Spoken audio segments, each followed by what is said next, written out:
There is something wrong with the market today, with indexes at all-time highs, stocks pumped to crazy valuations, and investors following ridiculous trading strategies. Last week, I did a video on the EV market and explained how I was cutting my Lucid position due to the fact it was pumped up due to unreasonable levels, and I wouldn't be buying into Rivian's IPO either for the same reason. When these EV companies haven't even turned a profit yet and they're valued higher than Ford, Volkswagen, General Motors, it's clear something is wrong. These stocks have been pumped up and we're already seeing the volatility that comes as a result at their current levels. But investors seem happy to pile on and just chuck their money into these companies. This isn't unique to these companies, and we've seen similar patterns for quite a while, and it's very confusing to investors who are following more legitimate trading strategies. I'm Jason, and I'm going to give my take on the situation and what I feel investors should be looking for.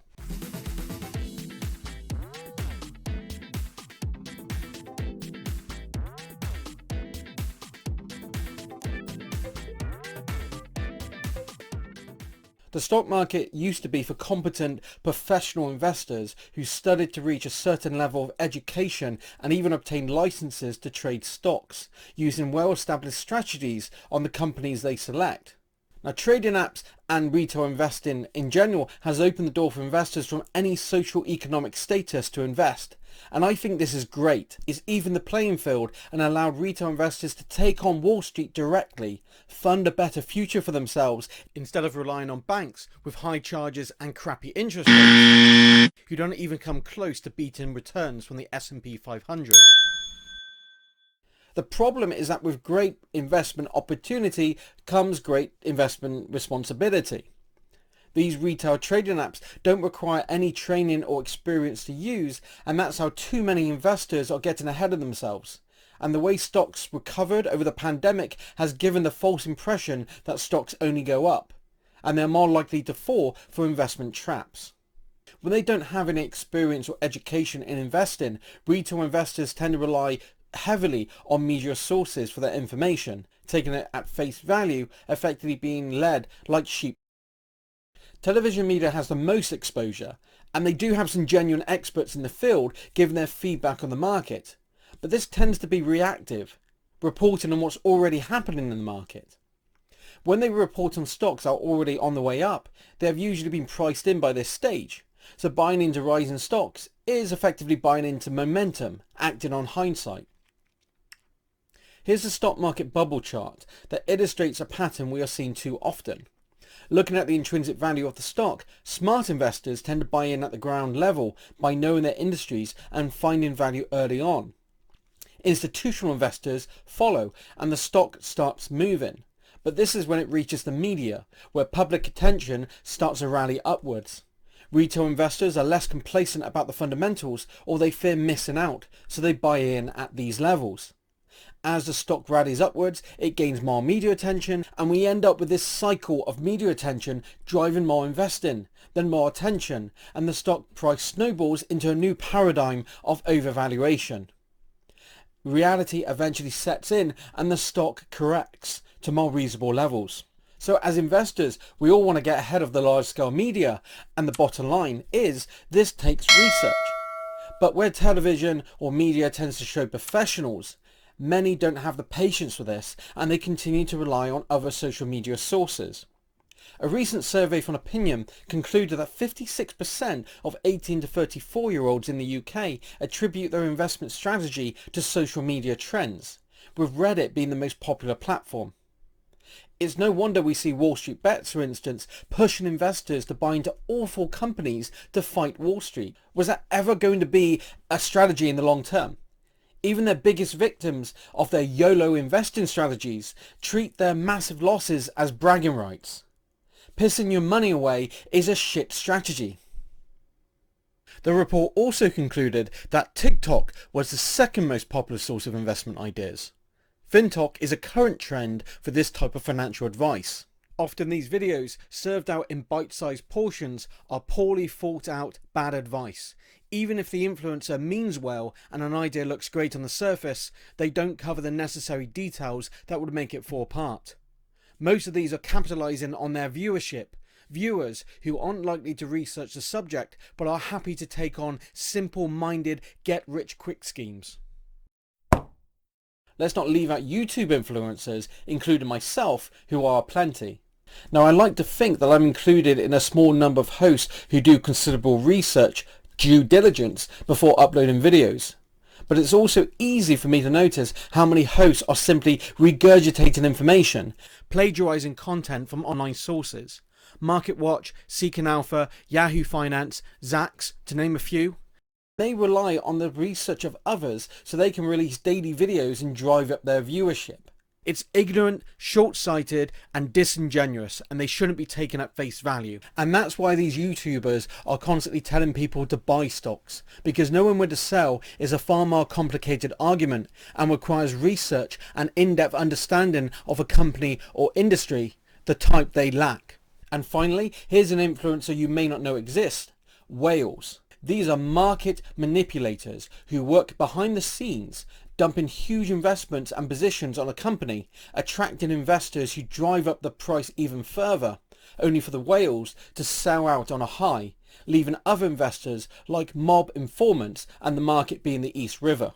The result is the abandoning of even the most basic market strategy, buy low, sell high, and instead we have buy high, buy more, and never sell. This narrow-minded, simplified approach to investing is hurting all investors as the market ends up as a running joke. And it's gone. Now here's a perspective that I want to get across. Now our bubble chart doesn't elaborate on how this pattern affects different investor types, so I'm going to step this up a bit to explain what's going on here. Now imagine the stock price is compiled of a stack of blocks representing the company's shares. It's not the best analogy, but bear with me. The stock price is determined by levels, so let's assume the shares at the bottom are the lowest priced, and as they are sold, investors have to buy the higher ones, which increase in price. We know our smartest investors are going to buy at the bottom, as having done their research and being familiar with the company and industry, or being company shareholders. Now they are paying the lowest price for the stock, so they can buy the highest quantity of shares, and we can represent this by giving them the largest investment blocks.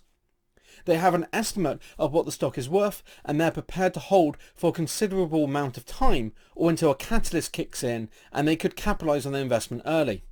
The next group of investors are outside the company and have started to hear about the stock.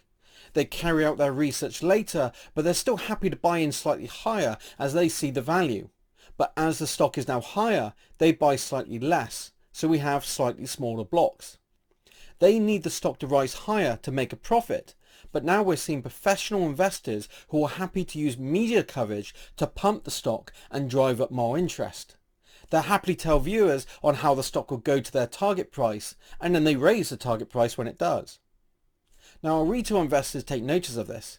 Even if they see the stock is already priced in, they don't want to miss out on the future growth that's being promoted. They are happy to jump in on the bandwagon and pay premium ticket prices. The stock goes up and it gets more media attention, driving up the stock more, and the cycle continues at a more rapid pace. Then we have the real latecomers, retail investors surrounded by media coverage on a stock. They don't know or care about the fundamentals, as they think it's on the rocket to the moon and it's going to rain Lamborghinis. They can buy at extortionate prices because their trading app lets them buy small and fractional shares. Now we have the most expensive shares distributed across a more disbanded investor group, individual retail investors with their own motives. The buying and selling at these fragments is so insignificant that it creates frothiness at best. But our smart investors at the bottom, they're feeling the weight of the stock value above. They know the company better than the rest, and they know the stock growth doesn't match the company fundamentals. It's massively overvalued and more likely to drop than continue to rise. They hold the greatest amount of risk, and although it's a smaller number of investors at these levels, they control the largest portions of stock. So when just a small number of these smart investors start to sell, their blocks are significant enough to destabilize the entire structure. As information travels up the tower, the rest follow in selling, collapsing the structure even further, but it's the investors at the top starting to lose first, and they take the biggest hit. The irony is that once the crash has settled and the stock returns to reasonable levels, investors may start to buy back in, with the smart investors able to use their profits to buy bigger positions at a lower price, continuing their original long-term plan. I recently covered the energy drinks industry and I identified Celsius as a company I felt was overvalued and pumped up by media attention. I suggested Pepsi had better fundamentals and was a more sensible investment. If we compare, Celsius has just taken a crap on everyone over the last few weeks after missing earnings and news of an SEC investigation, with the stock dropping over 30%, wiping out most of the gains.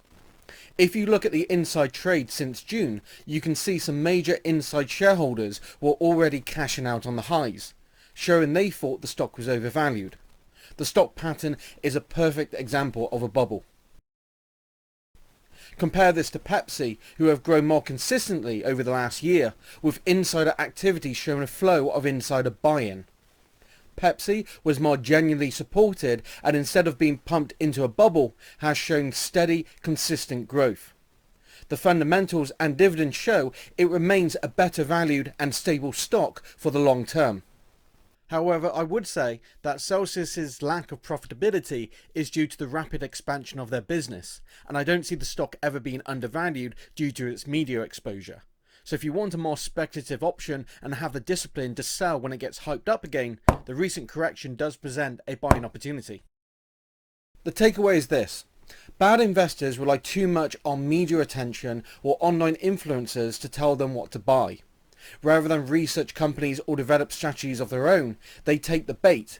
They chase the momentum that the media themselves are driving.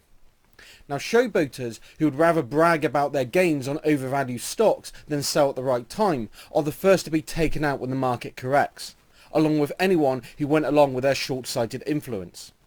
Buying into overvalued stocks is a risky strategy, and it's only a matter of time before the market corrects as early investors with the largest positions decide to stop playing chicken with the market and cash out, walking away with your gains as the stock tanks.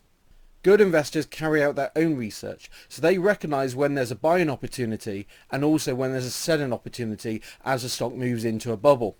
They buy low, sell high. They buy undervalued and they sell overvalued. It's really not a difficult strategy to understand. With the market on all-time highs and the threat of inflation triggering further corrections, we're starting to see massive insider selling, so this isn't a time to be greedy. This is a time to focus on fairly valued, stable companies that could survive what the market throws at them. Bulls make money, bears make money, pigs get slaughtered. So don't be a pig. So that's all I'm going to cover today.